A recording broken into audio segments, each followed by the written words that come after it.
Hey guys, Jim here from DrinkABeerandPlayAGame, and welcome to another thrifting video.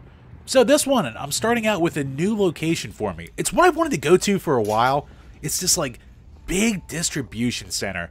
So I'm always thinking like, this is where everything comes in. It's gotta have some good gaming crap in there. So I run over to the media section, I looked through everything, and there was basically nothing. And when I mean nothing, I mean like one game. There is this Star Trek Klingon game. I vaguely remember seeing videos on it like years ago. I think Spoonie did one, but yeah, nothing I can play, nothing I care about. So it's a little disappointing. Nothing too crazy over into board games, but gaming-wise, they did have these Overwatch Funko Pops. So I know nothing about Overwatch, and I know nothing about Funko Pops. If those are a deal that I passed up, please let me know, but this looked cool. A good old episode 4 land speeder. And this is like a Power Wheels for kids. So my thought was, oh my god, this would be so cool for my kid. My wife would kill me bringing this home, but someone already bought it. 50 bucks. I mean, hopefully it works. You could probably just throw another battery in there. Hopefully the motor's good though, but that's pretty cool. So moving on to this antique store. And this is one that I only go to about once a year. Like there's never that much in there gaming related. And I actually haven't been here for a good 2 years thanks to COVID. So it definitely looks like it's got a new ownership in there, a very open layout, just stuff everywhere. And over in electronics, I thought I struck gold early. Pioneer, big black box. I'm hoping for a laser active, and I mean, it's just a stereo head unit. Oh well. But of course, I keep looking around, and hey, good old slot machine. My wife loves slots, but not for $300. But I mean, it looks in great condition, so that would have been cool. But you know, 300 bucks for a decoration is a bit much. But for you gamers out there who love Konami, here's a good old pachinko machine. Nishijin? Hey, I'm butchering that, I'm sure, but yeah, pachinko machine, pretty cool. 95 bucks, something I would never use, but hey, something you don't see every day. So I finally found the media section, and yeah, $1 each. That's the right price. Is there anything in there? And right away I see this Warhammer 4000K Fire Warrior. So, you know, pretty cool little game, I guess. I don't know. I don't know anything about Warhammer either. I don't know anything about a lot of things, apparently. But I did find a game, Madden 06, one I already own because if any sports game has a Philly sports star in the front, I will buy it. But opening it up, it had Tony Hawk's Section 8, which I never even heard of. So I start looking at prices on it, and hey, Madden's actually in there. That's cool. But I'm going to be real with you here. I probably should have gone for this for $1. I mean, both discs were pretty beat up, but it was $1, but I didn't really feel like breaking a 20 either. So, yeah, I just kind of let that stay there. But, I mean, hey, good old Super Mario Brothers movie. Man, I love this movie. I don't care what anyone says. Trust the Fungus. I think it's great. I love it as a kid. So, screw the haters. Moving on to another thrift store. And this is one that's kind of gone downhill since I first went there. Like a couple episodes back was my first time going there when it was like fairly new. And it was nice and had a lot of stuff. This has this like programmable voice box machine for 20 bucks. I mean, cool, I guess. Bunch of DVD players and head units, but, you know, no Sony Nuance. And this is where there used to be a lot of gaming accessories. And, I mean, they're still there, but it's just a mess. They do not take care of this place after the fact. But a Wii Nunchuck for 5 bucks. Not a bad price. So I actually did wind up getting that. And a DualShock. I don't really care about a DualShock tool. You know, I have 1,000 of them. And you know what? These cell phone VR headsets are actually kind of cool. Like, they don't compare to, like, a real thing, but yeah, I mean, they were a fad for a while. I guess people are getting sick of them. Speaking of fads, these good old handhelds. So, Tiger Electronics, Who Wants to Be a Millionaire, screams late 90s. But, yeah, I mean, what am I ever going to do with this? Nothing. That's what. So, I left it there. And, you know, these two games right here, oh man, Peyton Hillis, you poor bastard. But yeah, these two Maddens right here have been here for like 8 months. No one's touched them for like $9 a piece. So this TV, I mean, they label the electronics as man cave. So that's, I just thought that was funny. But hey, sports game.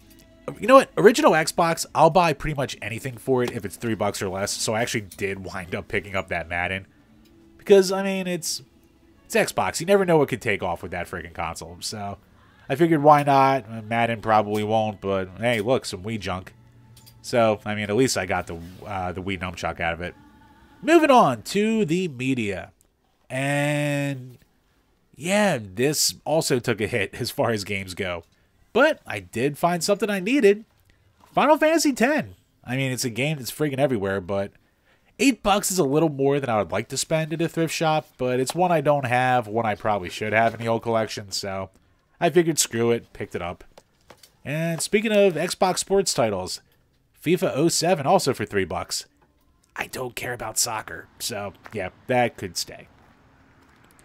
Moving on to another antique store that I've been to before, and they switched this one up too. So there was this big gaming section before that they actually moved right to like the front here. So this is right as you walk in, and it's a very nice and clean setup this guy has. So if you ever listen to the podcast, you'll know that we talk about this old store we would go to, and if we bought games in bulk, like we were cool with the owner, and we could get a good deal. So this is his selection here. He moved to this store, but he's never physically there, so you can never call him or haggle him. And all the good stuff is in his display case, but it's always eBay priced. It's not like horrifically priced, but you know, you still would like to have him there to get a deal. But there is some cool crap in there, man. And I mean, I'm going to come back to all these Sega games in a little bit because you know me, love my Sega.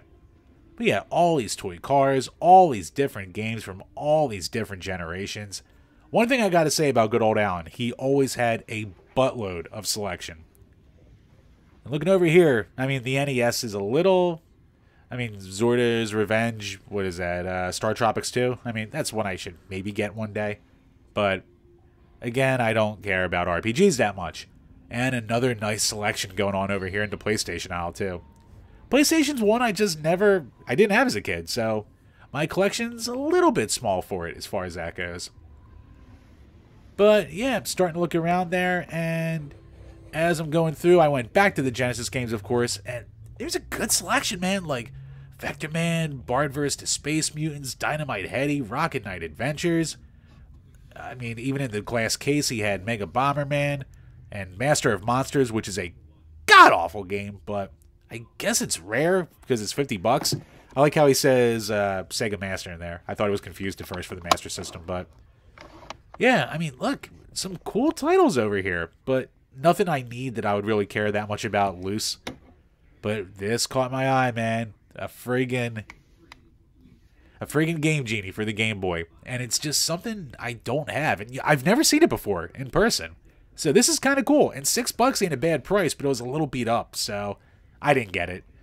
But then you see like a Game Genie for $6 and then a third-party SNES controller for $25? What? A DualShock 2 for $20? What? What are you doing? What's going on here? Why so much? So... I mean, I guess if it's things people want, he can upcharge. And this is insulting. A DualShock 2 is $20, but a Sega Genesis Model 1 console is $30. What the hell? But that's actually a pretty good price. If I don't already have like 4 Model 1s, I would have gone for it. And this didn't have a price on it, but I don't own a SNES mouse, so I would like one if it was like $5 or less. I would get Mario Paint and just mess around with the Music Maker. But I did go back and wind up picking up these Strike games. So I loved the Strike series on the Genesis as a kid. So for $13 combined, I had to finish off the collection. So this is what I picked up. A couple games to fill out the collection. Finished off my Strike series set, so I'm happy about that. Overall, nothing too crazy paid for anything. Like $8 for Final Fantasy was the worst, which that isn't that bad. And yeah. That'll do it for this video, guys. I'm going to try and get these thrifting videos out like once a month. Everything's opening up more, so hopefully there'll be more cool things to find now that people are actually leaving their house again.